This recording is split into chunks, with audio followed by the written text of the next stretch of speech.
The China stock market down 30 to 40%.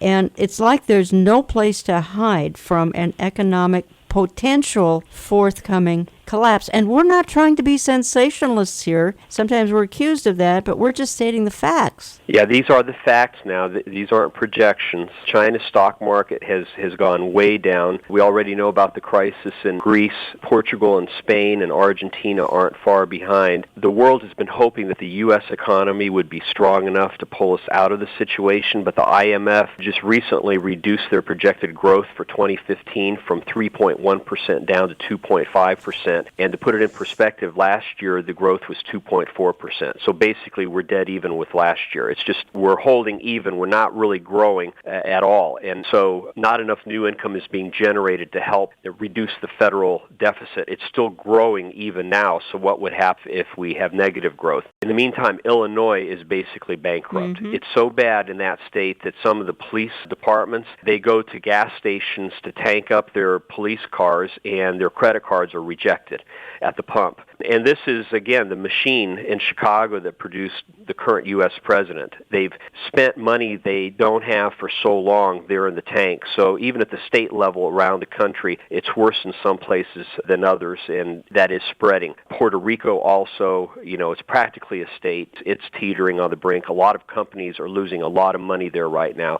So all that, again, to summarize the fact that we are headed into some type of global monetary crisis. What we cannot tell you, a lot of people are trying to set dates and making predictions. I'm not going to do that, but it is coming, and I think it's going to be sooner rather than later because it can't just keep going like this. Something has to happen. So I would recommend for Christians as well as non-Christians who are listening to get your house in order. Do not go out and assume large amounts of debt right now. I know it's tempting because the interest rates are low, but I've been advising even my own family members and friends, get out of debt wherever you can. If you're making car payments on furniture in your house, that type of thing, pay that off as quickly as possible so at least you only have maybe your mortgage payment to make when difficult times come, because most American families that we're aware of, they need two incomes now to make it. They've really overextended themselves, and you need to be thinking, what do we have to do in order to be able to make it on one income if we have to? And that will at least put you a step ahead of some other folks, because difficult times are coming. Eric, you made a comment off air a few minutes ago, and I enjoy seeing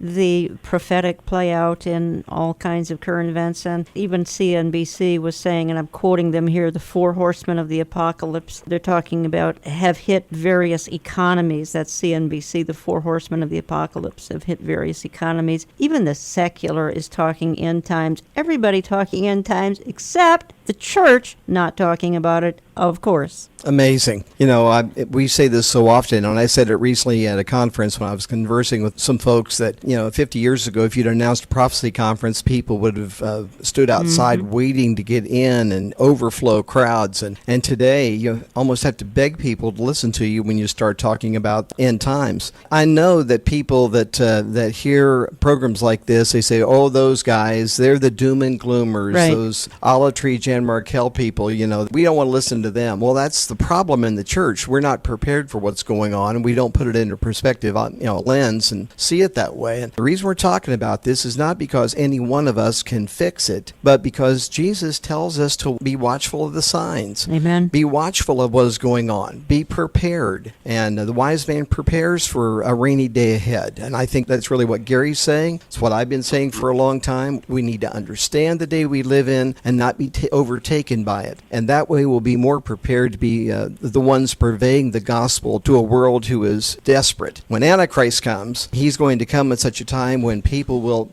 just about do anything to get their problems solved. Mm-hmm. And they're going to kick the can down the road with Greece and Puerto Rico and maybe a lot of the large corporations, kick it over and over and over. And then when it really comes to roost, it's really going to be bad. And that's why we need to keep our eyes on him and focused on what his prophetic prophetic word is telling us to do in these days. Thank you, Eric. Thank you for summing that up so effectively. You're listening to Understanding the Times Radio. I'm Jan Markell. Eric Barger's in studio talking to Gary Kah. And Gary, I want to quote from your newsletter. Folks, you can sign up for that. You can get it at his website, garykah.org. There is a subscription fee to it. But I want to quote one of your authors in your newsletter. His name is Carl Teichrieb. He's really a friend of all three of us. And Carl says this, quote, "Watch as religious leaders and organizations continue to call for global order, progressive internationalism, and world unity. These demands for interdependence will advance as wars and rumors of wars increase and as other crises, real or perceived, unfold before our eyes.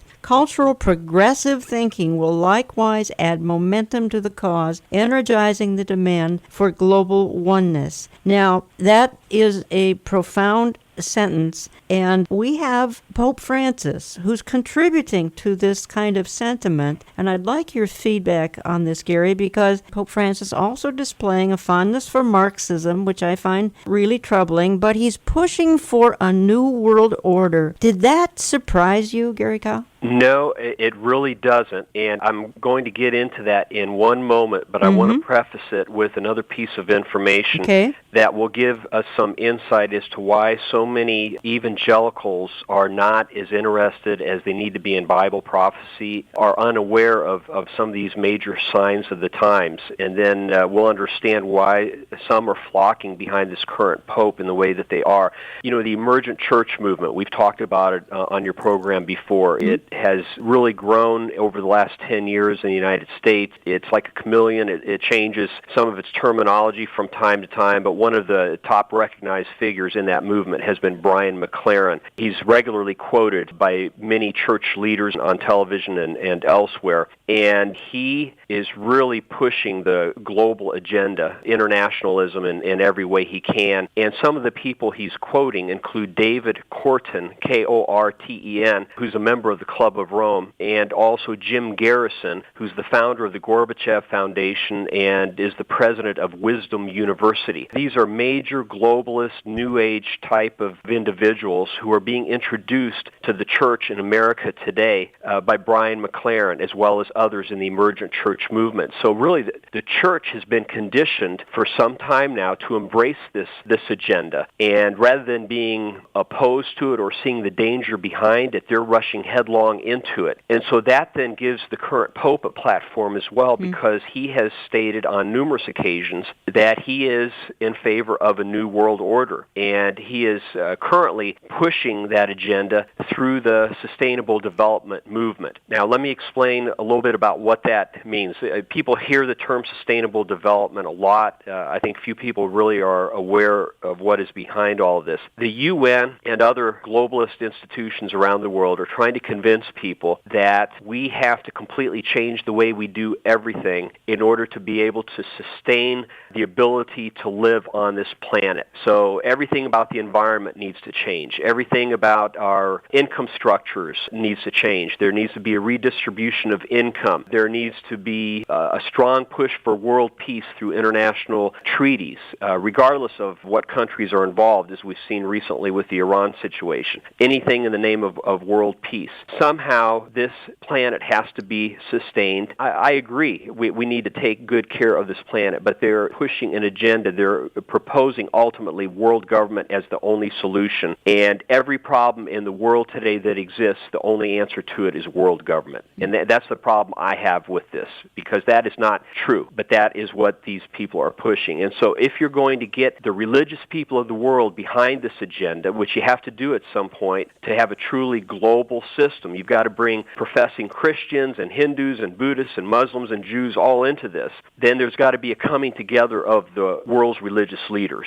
And this is where the Pope is having a huge impact. He will be kicking off the conference at the United Nations on September 25th, with a speech before the UN General Assembly, pushing the climate change agenda, the sustainable development agenda, and then he will be hosting some meetings at the Vatican beyond that. And this is all leading up to the climate change conference in Paris, France, which is scheduled to take place from November 30th to December 11th. In my opinion, that's the most important meeting of the year. They want to come away from that meeting with an international treaty agreement that will obligate all the nations of the world to go along with the UN's climate change agreement, which will include at least 17 different points. I don't have time to go into all of them right now, but it will cover every walk of life.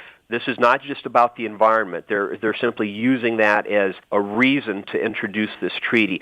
It deals with ending poverty, world hunger, changing the education system, gender equality, water, distribution of water. There will be issues of energy, economic growth, who has access to the oceans, on and on and on, all in this treaty. So if this goes through, it'll be a huge step into the one world government system because it will help create the infrastructure, the legal framework that is necessary for the coming world government, for the coming